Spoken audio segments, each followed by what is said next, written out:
Can you imagine what it means for your best friend, your brother in arm, to look directly in your eyes and plot your own death?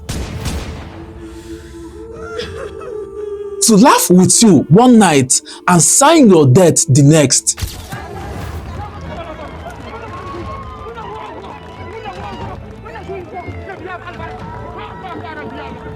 C'est parmi les couches les plus pauvres de la population qu'il compte ses plus chauds partisans. October 15th, 1987, it was a Thursday. Sankara walked into a meeting with his trusted allies. No weapon, no guards, just fate. Gunfire erupted. Seconds later, the revolutionary was dead. Shot by soldiers acting under the orders of the very man who once called him brother. C'est un changement révolutionnaire. It wasn't foreign invaders that brought him down. It wasn't a faceless enemy from afar. No, it was his best friend, his comrade, his brother. 12 bullets tore through the body of Thomas Sankara, Africa's youngest and boldest revolutionary leader. The man who once stood beside him on every battlefield. The man who toasted to their shared dream of a liberated Africa. The man he trusted with his life. A friend who became a traitor. What makes a man betray his own brother? The most tragic part, he never saw it coming. They dragged his body, buried him in a shallow grave. No ceremony, no honor, and Blaise took the throne. For 27 years, he ruled, lavish, corrupt, everything Thomas Sankara fought against, Blaise Compaoré became. Why did he do it? Was it ambition, fear, jealousy, or was it the lure of Western approval that he chose betrayal over brotherhood? This is not just a story. It is a warning. It is a reminder that the purest hearts often fall not to enemies, but to friends whom they called brothers. Stay with us, because to understand why Blaise Compaoré unalived Thomas Sankara, you must first understand who Sankara really was. Don't forget to subscribe to this channel, like the video, and drop your opinion in the comments while we dive into this story. You see, revolution means liberating ourselves from the forces that have been enslaving our continent for more than a century. Opabota is the world's poorest nation. Life expectancy is only 45 years old and illiteracy is 98%. Before the world knew his name, before the speeches, the red beret, the ideals that shook empires, Thomas Sankara was just a boy. Born on December 21st, 1949 in Yako, Upper Volta, his childhood was forged in the shadows of colonialism. His father, a veteran French army, his mother, a woman of quiet resilience. They lived modestly, no wealth, no power, just hope and hardship. And in the quiet of that life, a storm began to gather inside of him. From a young age, Sankara was different. He wasn't just smart, he was curious, restless. He questioned everything. Why were foreign powers still pulling the strings of their independence? Why did African leaders wear foreign suits while their people starved? He found his answers not in textbooks, but in pains, in watching his country stripped of dignity, in seeing leaders grow fat while kids died of hunger. He didn't hate them, he pitied them, because they had forgotten the soul of Africa. At 17, he joined the military, not to dominate, but to serve. He trained in Madagascar, where he witnessed student uprisings, heard the cries of justice, and saw how revolutions were born. It wasn't about violence, it was about courage. There he read Marx Remember. He began to understand the true shape of oppression. He didn't always wear chains. Sometimes it wore a suit and a smile. When he returned, he rose quickly through the ranks. His charisma was undeniable. His speeches bold, sharp, and unsettling. The people loved him. and shakes the foundations of the feudal power of traditional chiefs over the farmers.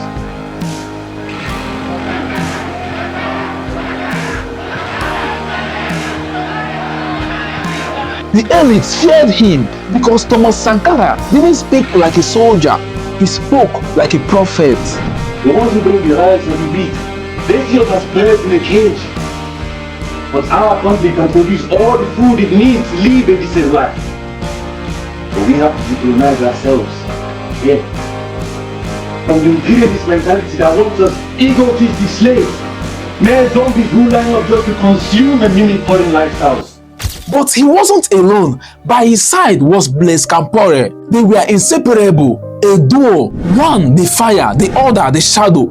When Sankara was imprisoned in 1983 for speaking too boldly, it was Blaise who led the coup to free him. And from that moment, everything changed.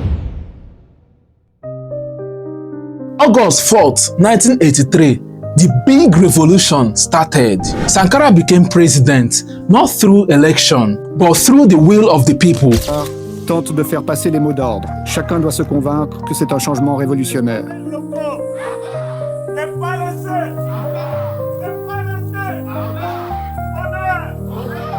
But this was no ordinary coup. There were no golden thrones, no stolen wealth. He cut his own salary, sold off government luxury cars, refused air conditioning in his office so that he could feel what the people felt. He was a president who played guitar, who jogged through the streets, who told kids they were the builders of tomorrow, and they believed it. And he changed everything. He renamed the country Burkina Faso, land of upright people. In just 4 years, he vaccinated over 2 million kids, built railways and schools without any foreign aid, gave women seats in government, and outlawed female genital mutilation. He told African nations to refuse to pay colonial debts. Où 7 millions d'enfants, de femmes et d'hommes, refusent désormais de mourir d'ignorance, de faim et de soif, tout en n'arrivant pas à vivre véritablement depuis un quart de siècle d'existence comme État souverain siégeant à l'ONU. If we all say no, they can't kill all of us, he said. But those words were dangerous, not because they were wrong, but because they were right. The West watched France, the IMF, the World Bank, Ivory Coast, all of them. Sankara was not just challenging a system, he was exposing it. They needed him gone. And Blaise listened. He watched Sankara refuse World Bank loans. Watch him tell France, we are no longer your kids. Blaise saw the fear in the faces of elites, the pressure from foreign diplomats, and he made a decision. He stopped being Sankara's brother and became his executioner.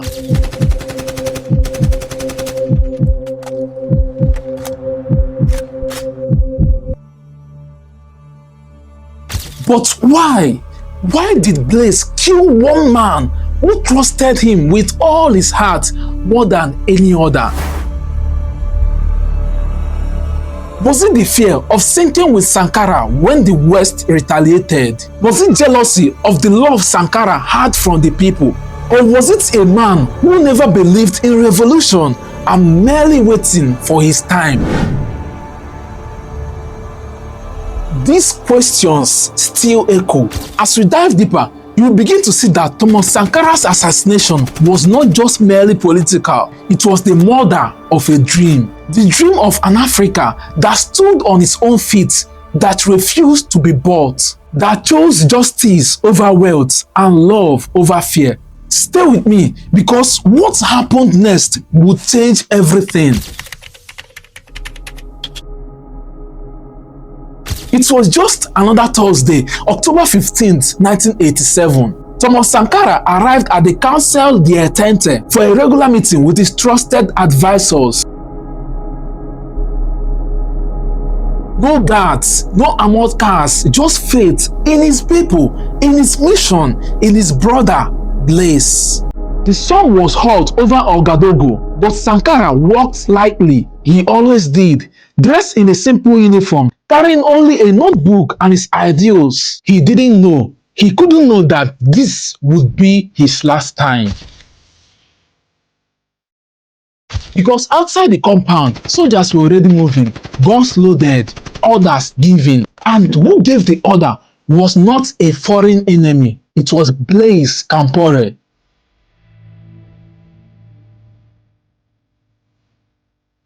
The man he ate with, dreamed with, bled with, the man he called brother. At about 4:30 p.m., the compound gate burst open, shots rang out, confusion, panic. Sankara stood up calmly, as if his dignity could still stop the bullets. He said, "Stay calm. This is not for you." His last words. Seconds later, they shot him. Point blank, no trial, no mercy, no honor. 12 others died with him, his comrades, his friends. The heartbeat of a revolution silenced within 5 minutes. And Blaise Compaoré, Blaise didn't flinch. He declared himself the new leader within hours, announced that Sankara had died of natural causes.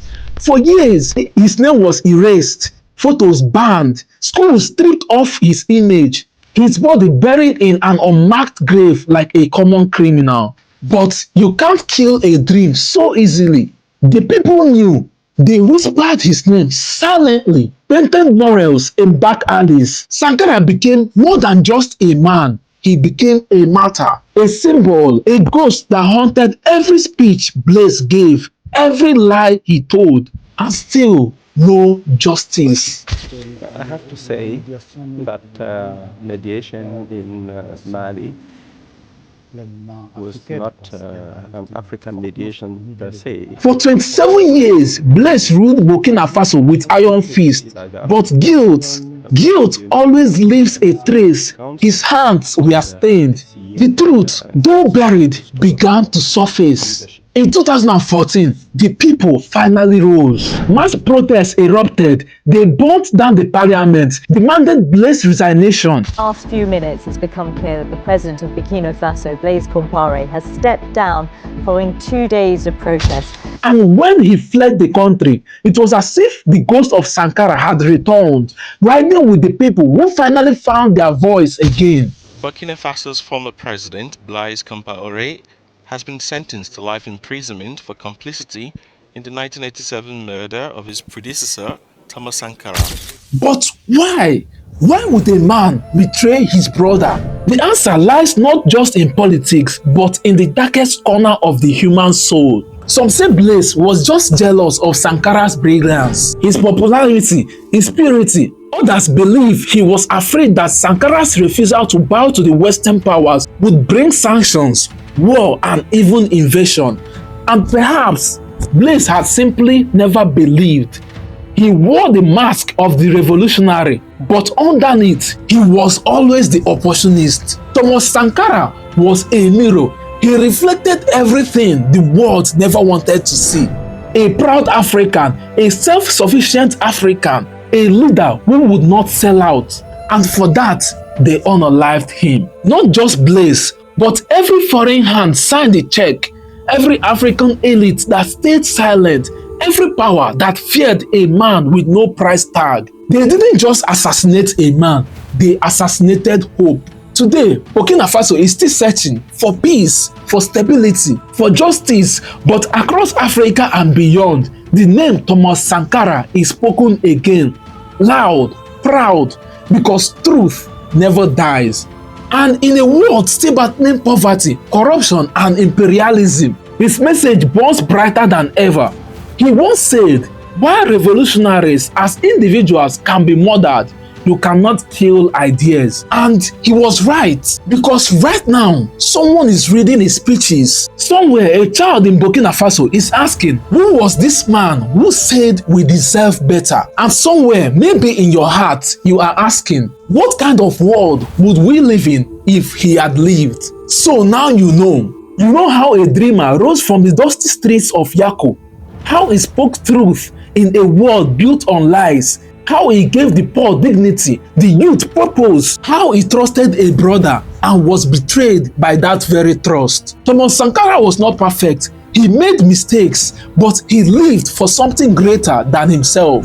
Blaise Compaoré may have fired the bullets, but it was fear that loaded the gun. Fear of change, fear of justice, fear that Africa could rise without begging. And so they buried his body, but planted a seed. Today, the seed is growing in the hearts of millions. In Burkina Faso, where school kids learn his name again. In South Africa, where activists quote him in rallies. In Nigeria, Kenya, Ghana, where youths cry out, we want a leader like Sankara. He lives in every fight against corruption, in every farmer demanding farmland, in every woman who refuses to be silenced. But here is the question: what will you do with this story? Will you just watch and scroll away, or will you carry his fire? Because Sankara's revolution is not over. It is unfinished. It is waiting for you. He died so that we could awaken. Notre pays produit suffisamment de quoi nous nourrir. Nous pouvons dépasser même notre production, malheureusement. Par manque d'organisation, nous sommes encore obligés de tendre la main pour demander des aides alimentaires. Ces aides alimentaires qui nous bloquent, qui nous inspirent, qui installent dans nos esprits cette habitude, ces réflexes de mendiants, d'assister.